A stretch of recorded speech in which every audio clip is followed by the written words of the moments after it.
Hi there! Today we're going to dye these beautiful silk scarves. I call them crinkle scarves because I leave them like this, all crinkled. I dye them in stripes.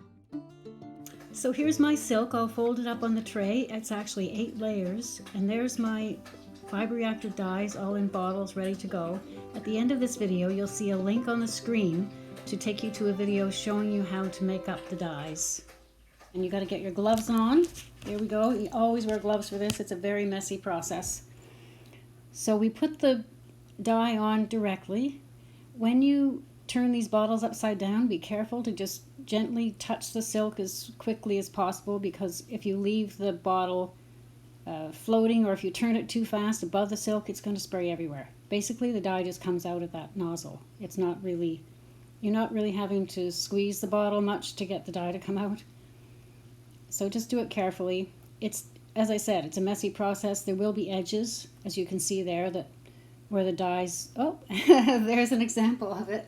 A little drop of green where I didn't really mean it to go, but in the end, it's not going to matter much. But I try to keep the stripes as contained as possible. But we do want blending. It's beautiful when the colors blend a bit. So I'm going with green and then gold. I'm going with primary colors in this one, mixing some contrasting colors. And the other thing I do is make sure you kind of tamp it down, because there are 8 layers there and you'll get bubbles and you'll end up with white spots. I don't want white spots. If you wanted white spots, that would be fine. But I push it down wherever I can, and I'll smooth it, yeah, really push it right down. Then, because my gloves will get messy, I dip my gloves in a basin of water, which I usually have handy, because often I do that between each color. Even though it is messy, you want to keep, I don't really want to get red spots on the yellow section, if possible. So I'm tamping that down. And then you also want to be careful to tamp down the sides. Where the long edge, there, that's where the folds are. Well, all edges really. That's where the edges and the folds are, and those are more likely not to get as much dye in them. There I'm pressing it down right into the edge. And that will make sure the dye gets saturated as evenly as possible. That one's done. Here comes another one. So this is just to show you again, it's already folded a few times and then it folds in again. The length of these just pretty much fits that tray. It's going up the sides a little bit, but I just squish it down when I'm doing the dyeing. I get those trays at the dollar store. They're really good. They work very well for this. Got my gloves back on. Got my paint shirt on, as you can see. Always wear something that's going to protect you, because that dye is very volatile in those bottles. You're bound to spray it somewhere. Sometimes the tops don't fit exactly tightly either, and they'll leak a little bit.